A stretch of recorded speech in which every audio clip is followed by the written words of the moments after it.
for the team right now. Now this is looking great for us, for chess fans across the world. Again, we talk about their brand of chess. You know, Arjun Erigaisi, he's the Iceman of chess. Nerves of steel, calm and composed, in absolutely crazy positions on the board. Meanwhile, for Alireza Firouzja, a firebrand. He brings on the fireworks, does not shy away from all that madness that Arjun will create. This is fire versus ice. Game number 1 already beginning. Remember, this is now a best of 6. So we are going to have to get to 3.5 points to be clear and advance. If it's 3-all at the end of 6 games, we will go to an Armageddon game. We kick off with a King's Indian. And in the meantime, a quick trade of pawns. The white queen came out early to pin a black pawn, preventing black from re-establishing some central control. It's all about the black knight now being active in the center, potentially, though, about to be hit by the white central pawns advancing. Both sides castled. Early days, still opening theory. Alireza Firouzja, though, he's been playing this exact opening consistently since the Esports World Cup began. So how well has Arjun Erigaisi done his homework? That's the big question, right? And amongst that, other questions come up as well. Now, both these players, we've discussed their style of play, right? Super combative, super energetic. Yeah. I'll also tell you one thing. We've been talking about Alireza Firouzja, what a speed beast he is. He's fast, he's ferocious, he's Firouzja. But I'll tell you one thing about Arjun Erigaisi. He's usually the player who always has more time on the clock than his opponent. Equally fast on the clock. And I think this one, once again, in those time scrambles, those nervy positions, those complicated battles, it will be about who handles the pressure better. So this is what worries me a little bit, because I love to be able to say fire versus ice, this style versus that style. This is going to be a fantastic clash. But so far today, we have seen consistently the player with more time on the clock has been able to weather the storm more. We've had players who are really quick, but if they're down on the clock, that hasn't quite made up for it. And I don't know if we're going to be able to change that here. Unless you're Alireza Firouzja, you know, let's not forget his matchup against Nodirbek, behind on the clock first, but then in those bullet moments, he just always catches up. Absolutely. And took him down. Arjun Erigaisi, meanwhile, already builds a little advantage on the clock, but it's not about right now. This is not going to be about the opening. It is going to be about those crazy middle game battles. David, which one of the two is faster? It's tough. It's that age-old question, right? Do you play good moves because you have more time? Or do you have more time because you've been playing good moves? And ultimately, Alireza Firouzja, I think if it comes down to 30 seconds, level position, equal footing, still enough kind of ammunition left on the board, he's going to win. I still believe the mouse skills, the trickery, the experience, but Arjun Erigaisi very rarely gets down to those scenarios. So how do we want to be forcing Arjun Erigaisi to get down to those scenarios? From a strategic point of view, how will Firouzja be using the clock? Are we developing something, some preparation that maybe he hasn't brought out for other opponents, specifically against someone like Arjun? Yeah, it's difficult. I don't actually see Firouzja regularly using the weapon actively as a clock. It's kind of, it's out of necessity almost. He kind of gets himself down to time trouble, the adrenaline starts pumping, and then he kind of activates God mode because of, well, he has to simply.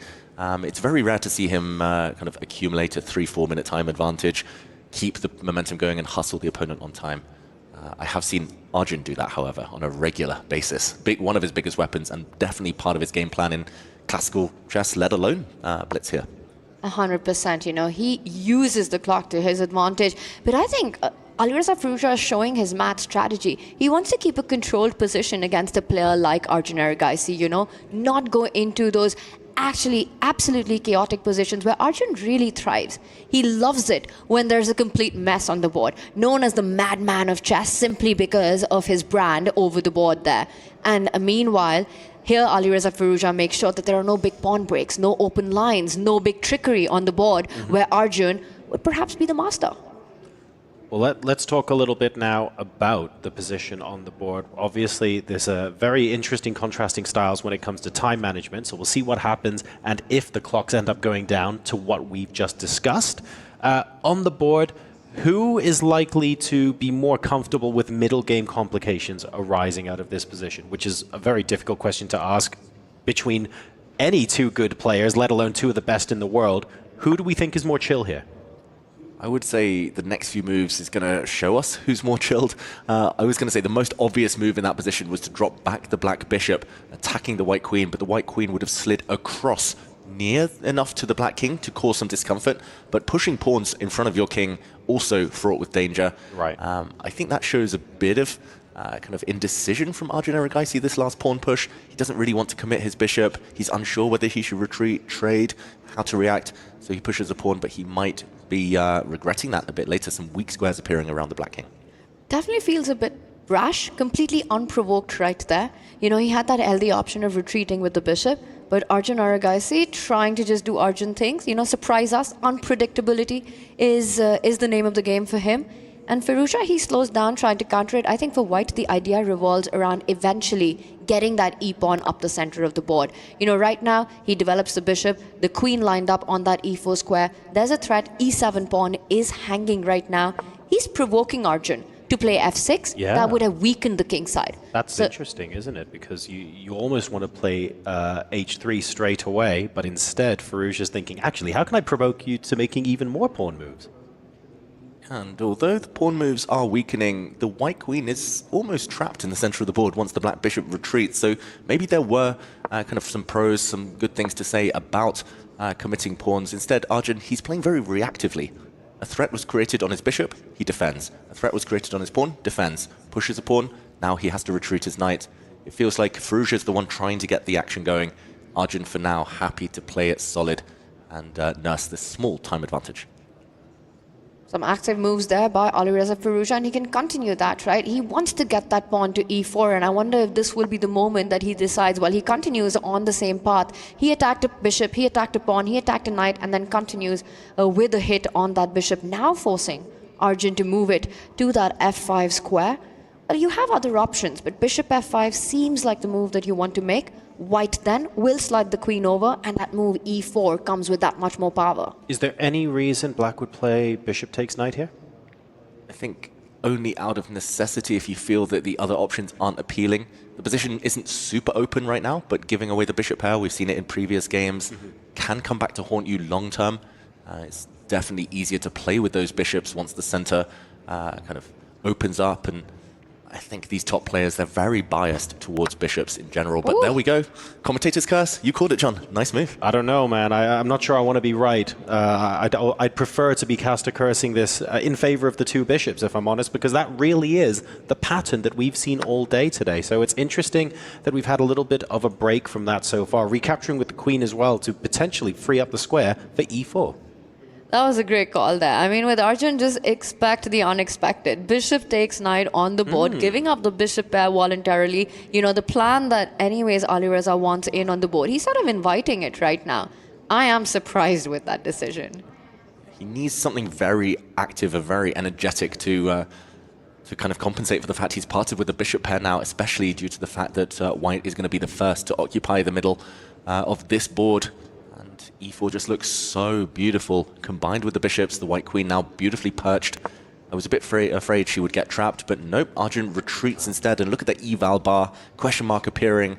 Feels like a step in the wrong direction. This doesn't look like Arjun Erigaisi. Iceman, but too cold, too chilled maybe about this position right now.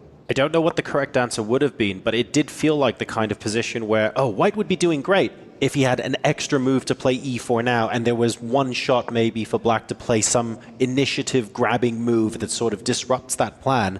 And knight f6 just doesn't feel like that would be it.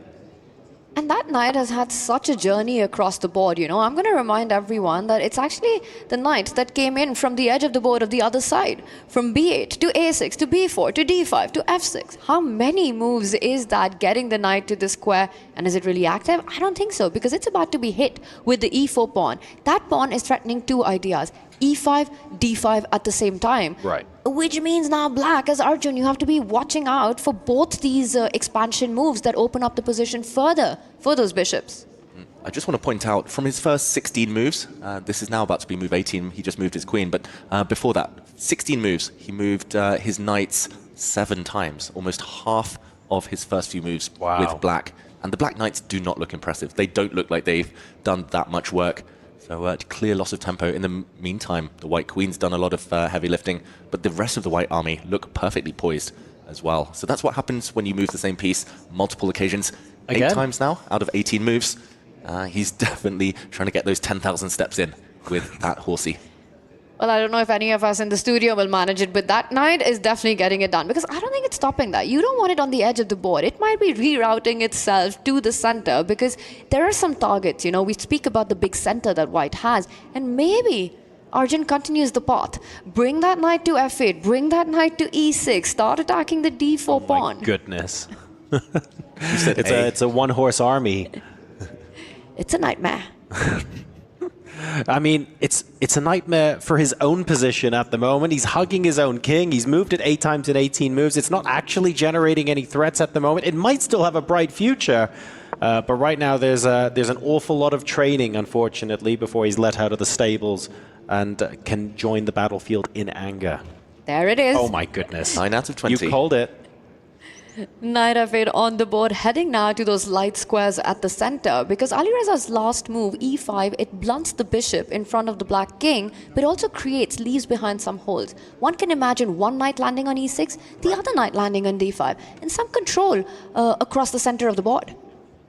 Yeah, and you have to compensate with activity if your opponent's about to seize control. And here we go, opening up the position for the bishops. Very logical, consistent from Alireza Firouzja. That white light squared bishop is suddenly smiling, loving life. Then again, you have traded down slightly, and white's dark squared bishop not entirely happy, blocked by its own pawn. So Arjun here, if he's accurate, he's still in this game. If he takes a misstep or two, he might just be dropping some pawns on the long diagonal. The big question, to take or not to take, looks very dangerous, like you pointed out. Keeping the queens on the board, lining it up with the other bishop, keeping it active. Knowing Arjun, I predict he keeps the queens on the board. Yeah, never get queens off the board if you're facing a bishop pair. Bishops come to life so effectively later in the game. You just don't have enough army to fight against them. So keeping queens on tends to be the recommended strategy, especially if you're Arjun Erigaisi. Then again, he's low on time, and there is a human nature to want to simplify when you have no time. Also, if you're keeping the queens on the board here, you actually don't have that many options in terms of squares of where it can go. Exactly, because there's a b7 big weakness, right, on the board right there. And white, you've got to calculate what happens, because once the queen steps away, there's rook takes rook, queen takes pawn. Do you have enough compensation? Where are you moving it? And Arjun Erigaisi, as expected, declines the trade and says it's tension on. Let's discuss what happens after rook takes rook, queen takes pawn. That's the big line that's on all the players' radar right now. A very direct approach. Yeah, let's try to guess what's going through the players' minds right now, as the most obvious move in the position is to trade off a set of rooks, and then the white queen can get greedy, grab a pawn on the queen side there. She's got other pawns in her eye line. I'm assuming that the black bishop now is going to jump out and recapture, restore the material balance. And whether white retreats or trades off, at the very end of this variation, we're actually headed there. The black queen has her eyes on some of the white pawns, and just in time to create counterplay. This game, still 3 results possible, but maybe this is at least an improvement for Arjun Erigaisi. Hitting the white rook there, the black queen super active, and something maybe for Firouzja to avoid. But we're 2 steps away from that position, and let's see how he tries to press his time advantage. Maybe keep the bishop pair. Well, if there's a trade, I think Arjun's going to be the happier one. The line that we saw at least gets rid of a lot of tension on the board. And Alireza is not one to shy away from tension. Bishop to e3 keeps those bishops alive, still eyeing the a7 pawn. Now bishop takes pawn is a real threat as the white queen defends b2. Yeah, I think definitely the more testing of the moves. It might not change the evaluation away from being level, but definitely much more ambitious from white to keep both of your long-range bishops still on the board. The black knight not really able to get into the action, maybe acting as a defender for now. White's queen attacking 2 pawns. That can be defended. What will he play, Arjun? It does feel like he's playing a bit slower than I'm used to seeing him. Normally he's super instinctive, but clearly not enjoying his position as black. It's the last 3 to 5 moves where we start to see the players diverge a little bit on the clock. Arjun Erigaisi down to 2 minutes 20 versus the 3:38 of Alireza Firouzja. So he's going to have to start playing quickly soon. This is very unlike the Arjun we discussed going into this match, where we said, oh, he just doesn't really get into those positions where he has to deal with the time scramble. Well, right now, 2 minutes plays 3.5. There's every possibility Firouzja forces him into that scenario. There's only one type of position that Arjun feels uncomfortable with, and it's the kind on the board where he's on the defense. He knows he doesn't have the tricks to play for. There's no sort of direct counter offense that he's got, no initiative to fight for. This is a long-suffering endgame for Arjun Erigaisi. These are the ones where I've seen him take his time. Not the ones where there's some crazy battles where normal mortals will just sit and think for 1 hour, but Arjun takes 3 seconds. It's position like these that Arjun Erigaisi hates to play. So, we now need to think, what can Arjun Erigaisi do with less time on the clock to solve problems that Alireza Firouzja is throwing his way? This is, this time disparity.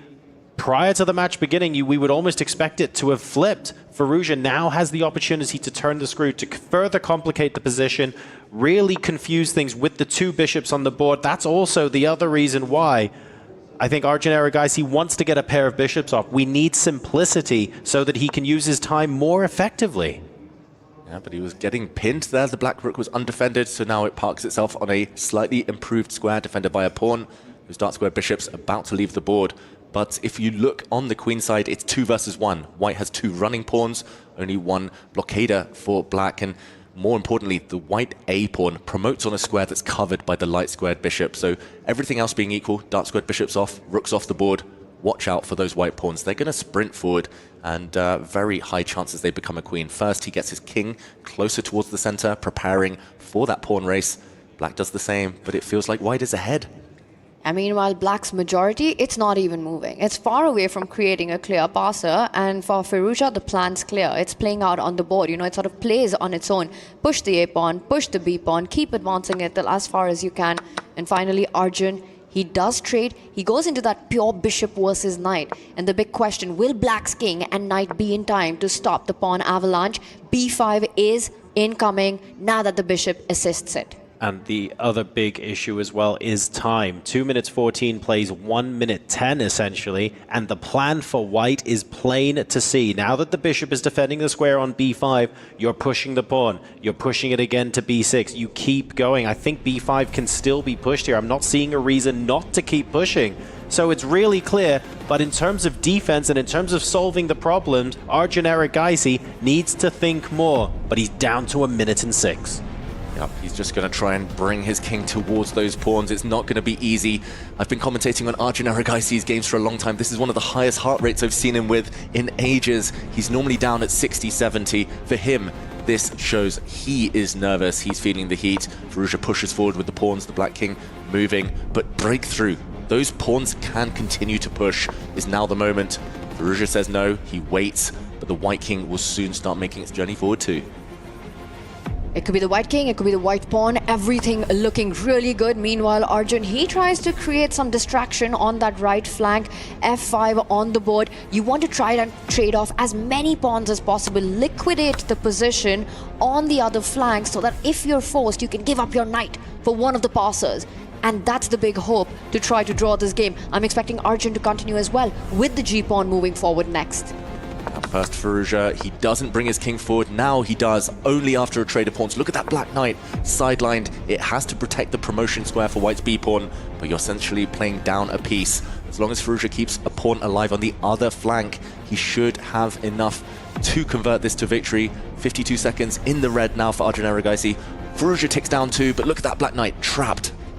Black Knight's trapped. Is going to be all about Arjun trying to create some counterplay on that right flank. He first shoulders Alireza's king, stops entry, entry denied, pushes the h-pawn. g4 has to be the move right now. You want to keep as many pawns on the board as possible. Wow, big moment. He does push the pawn forward, and the eval bar drops, the most human move, the most natural move. Maybe now the black king in the endgame, long-term, has a path towards those white pawns. First, a check from Arjun Erigaisi. Still super difficult to defend this one. The black knight totally trapped. The black king, if it gives way, will allow the white king forward. This one looks hopeless now, but it's a race against the clock. It's a race against the clock, and now the king finds another path in. King b6, king a7 is going to be very difficult to hold. You could just keep attacking that knight, the sole defender. The b7 pawn, too far gone. And 25 seconds for Firouzja. He's frozen, he needs to make a move. Frozen Firouzja, he needs to move. There's only one winning idea, that's to bring the White King back. It's suddenly not so clear, it's a race now. The White King's going for the Black Pawns. The Black King should have gone the other way. It's a race, but the White Pawn, the G Pawn, will make a new queen.